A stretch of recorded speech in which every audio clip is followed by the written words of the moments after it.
Chapter 5 Acids, Bases and Salts. We use in our daily life a large number of substances such as lemon, turmeric, common salt, sugar and vinegar. Do they have the same taste? Let us recall tastes of some edible substances listed in table 5.1.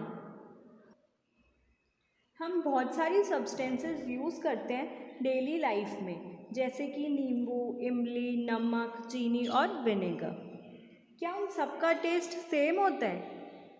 Table 5.1 में आपको कुछ substances दे रखे हैं जिनका test आपको लिखना है, और अगर इन सब्सटेंसेस का टेस्ट खट्टा है तो आप सार लिखेंगे, अगर कड़वा है तो आप बिटर लिखेंगे, अगर मीठा है तो आप स्वीट लिखेंगे, और अगर नमकीन है तो आप सॉल्टी टेस्ट लिखेंगे। फर्स्ट, लेमन जूस सबने टेस्ट किया है, ये खट्टा होता है तो इसका टेस्ट सार हो गया। ऑरेंज जूस ऑल्सो सार, विनेगर सार मतलब खट्टा, कर्ड दही भी बहुत खट्टा होता है इसलिए सार, टर्मरिक यानी कि इमली भी खट्टी होती है तो वो भी सार, शुगर स्वीट क्योंकि मीठी होती है, एंड कॉमन सॉल्ट नाम से ही पता चल रहा है कि ये सॉल्टी है यानी कि नमकीन है। आंवला सबने खाया है, खट्टा होता है तो सार। बेकिंग सोडा अगर आपने नहीं टेस्ट किया है तो उसको टेस्ट करके देखना, ये कड़वा होता है यानी कि बिटर। ग्रेप्स मीठे होते हैं स्वीट, अनराइप मैंगो यानी कि कच्ची कैरी खट्टी होती है तो सार। You find that some of these substances taste sour, some taste bitter, some taste sweet and some taste salty. आपने इस टेबल में देखा कि कुछ सब्सटेंसेस खट्टी थी, कुछ कड़वी और कुछ मीठी थी और कुछ नमकीन थी, यानी कि सारी सब्सटेंसेस ज़रूरी नहीं है कि सेम टेस्ट की हो, सबका टेस्ट अलग अलग भी हो सकता है और सेम भी हो सकता है। 5.1 Acids and Bases. Curd, lemon juice, orange juice and vinegar taste sour. These substances taste sour because they contain acids. जो हमने अभी टेबल बनाई उसमें हमने lemon juice, orange juice, vinegar को सार में डाला, यानी कि हमने उसका टेस्ट खट्टा लिखा। क्यों लिखा? क्योंकि उसमें एसिड होता है, इसीलिए वो सब्सटेंसेस सार टेस्ट करती हैं। The chemical nature of such substances is acidic. क्योंकि उनमें एसिड प्रेजेंट है तो उनका केमिकल नेचर कैसे हो गया? Acidic. The word acid comes from the Latin word acid, which means sour. The acids in these substances are natural acids. जो acid इन सब्सटेंसेस में प्रेजेंट होता है, सब्सटेंसेस यानी कि curd, lemon juice, orange juice या फिर विनेगर, वो एसिड नेचुरल एसिड होता है। और एसिड वर्ड आया कहाँ से है? इसको एक लैटिन वर्ड से डिराइव किया गया है जो कि है असीर, जिसका मतलब है सार। What about baking soda? Does it also taste sour? If not, what is its taste?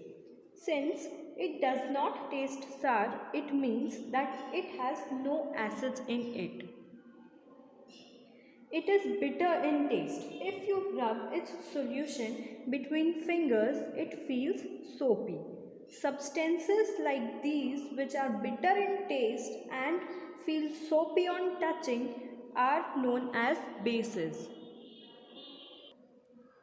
अगर हम बेकिंग सोडा की बात करें तो उसका टेस्ट कड़वा होता है, खट्टा नहीं होता यानी कि सार नहीं होता, उसका टेस्ट बिटर होता है।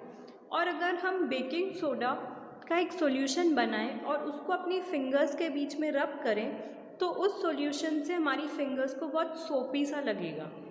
तो ऐसी सब्सटेंसेस जिनका टेस्ट बिटर होता है यानी कि कड़वा होता है और सोपी फील करते हैं वो टच करने पर, वो होते हैं basis.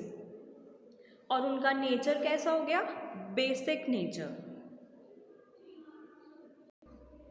Now what are indicators? If we cannot taste every substance, how do we find its nature? हम हर एक सब्सटेंस को तो टेस्ट करके नहीं बता सकते कि ये एसिडिक है या बेसिक है, तो फिर उन सब्सटेंसेस को जिनको हम टेस्ट नहीं कर सकते उनका नेचर कैसे बताएंगे? Special type of substances are used to test whether a substance is acidic or basic. These substances are known as indicators.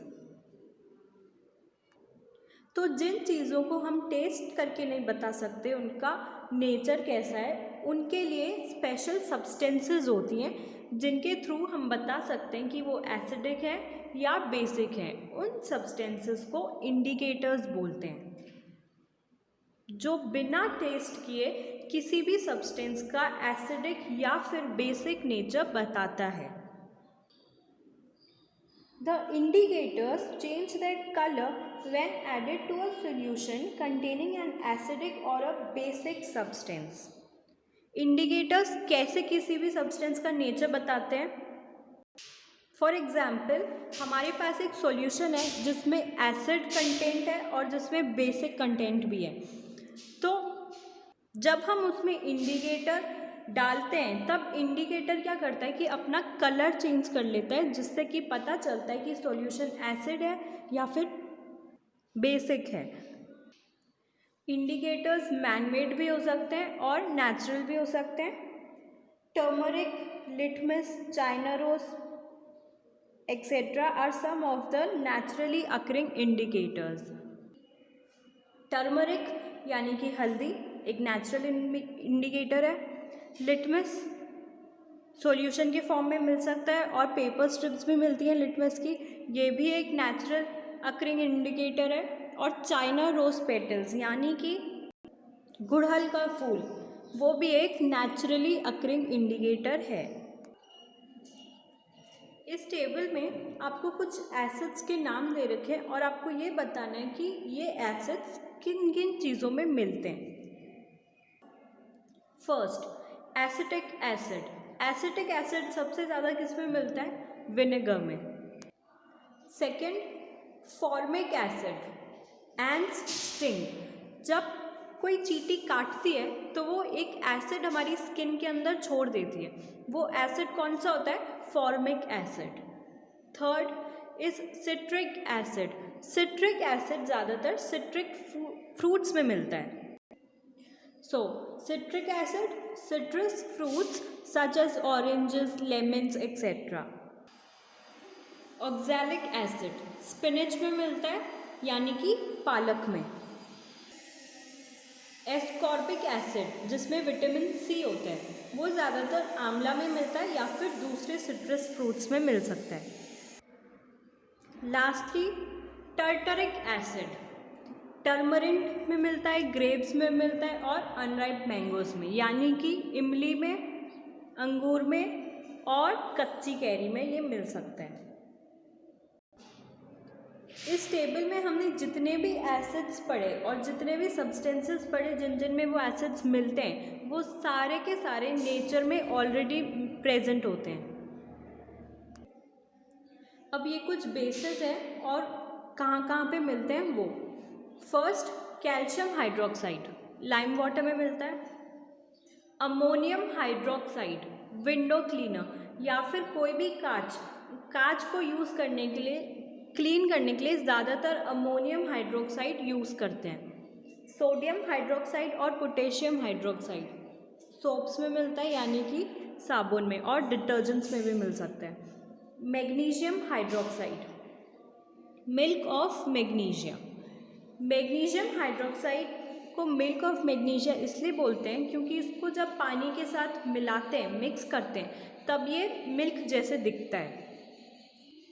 तो ये सारे calcium hydroxide, ammonium hydroxide, sodium hydroxide, potassium hydroxide और मैग्नीशियम हाइड्रोक्साइड, ये सारे क्या है? Basis हैं। और ये कहाँ कहाँ पर मिल सकते हैं? लाइम वाटर में, विंडो क्लीनर में, सोप में और मिल्क ऑफ मैग्नीशिया में। Okay, so This was all about acid and bases.